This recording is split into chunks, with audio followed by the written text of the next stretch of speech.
Hi, this is the TOK Essay Breakdown series for May 2022.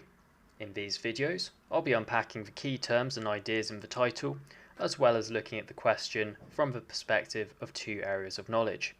For a more detailed analysis, examples, and ideas on how to approach this title using each AOK and other TOK concepts, please check out my May 2022 essay guides, link in the description.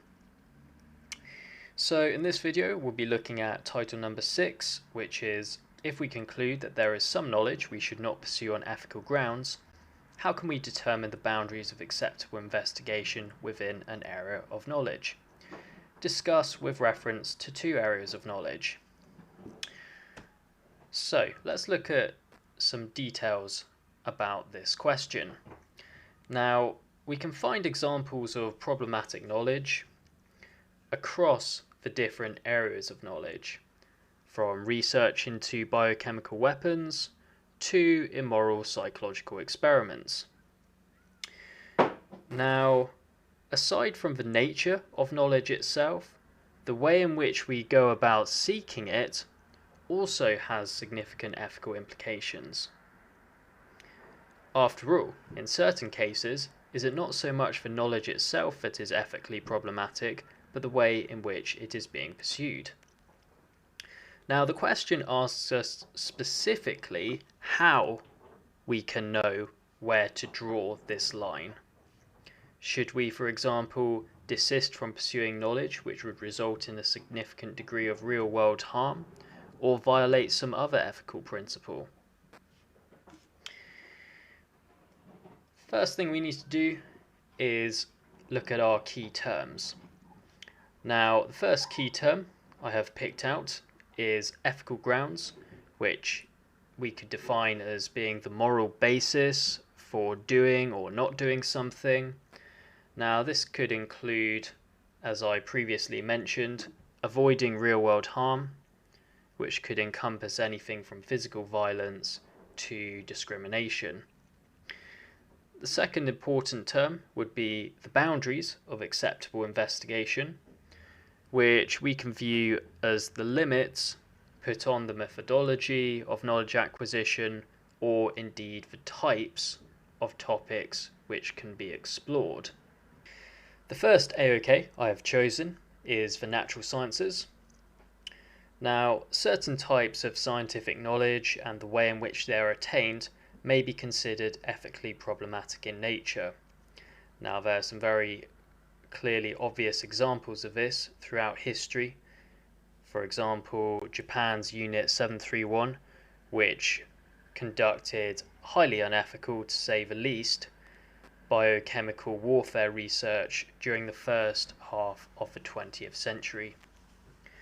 Now, for the claim, it may be argued that we can know how to set the limits of investigation based on whether the knowledge in question may only be attained through methods involving significant degrees of physical or psychological suffering on the part of the test subject, be they human or animal. No matter how important the knowledge in question may be, it must not be pursued until a more humane research approach is available. On the other hand, for our counterclaim, we may argue that some knowledge is in fact important enough to be pursued, even when doing so entails extensive suffering.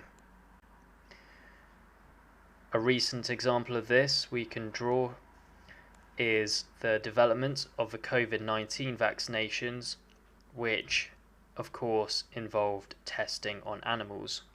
Now, many would argue that the resulting suffering is justified by the long-term benefit to humanity. Bringing these ideas together in our mini conclusion, perhaps then we should set the limits of investigation where there is not only a significant degree of suffering involved, but also perhaps when there is minimal benefit to be gained from pursuing such knowledge.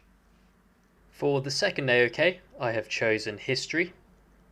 Now, history might not seem the most obvious AOK with regards to ethics and what kind of knowledge is ethical to pursue, but it can't be denied that to an extent, knowledge about the past can cause suffering in the present, in terms of both the nature of the knowledge itself and how it is obtained.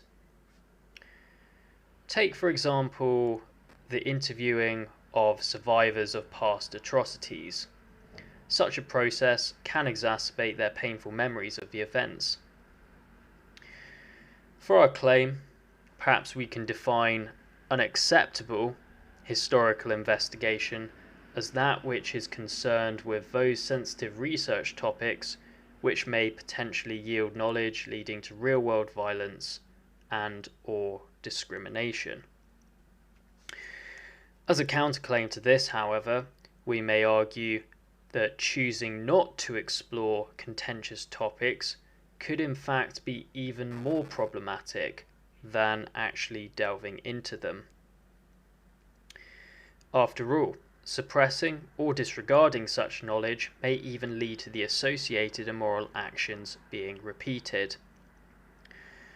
For our mini conclusion then, perhaps we can say as a compromise between these two positions, the only instances where we need to limit historical inquiry is in those exceptional cases in which engaging in such research would likely aggravate existing civil unrest or violence.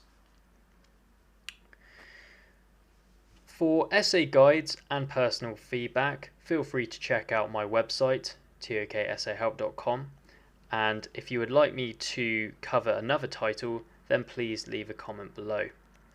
Many thanks for watching.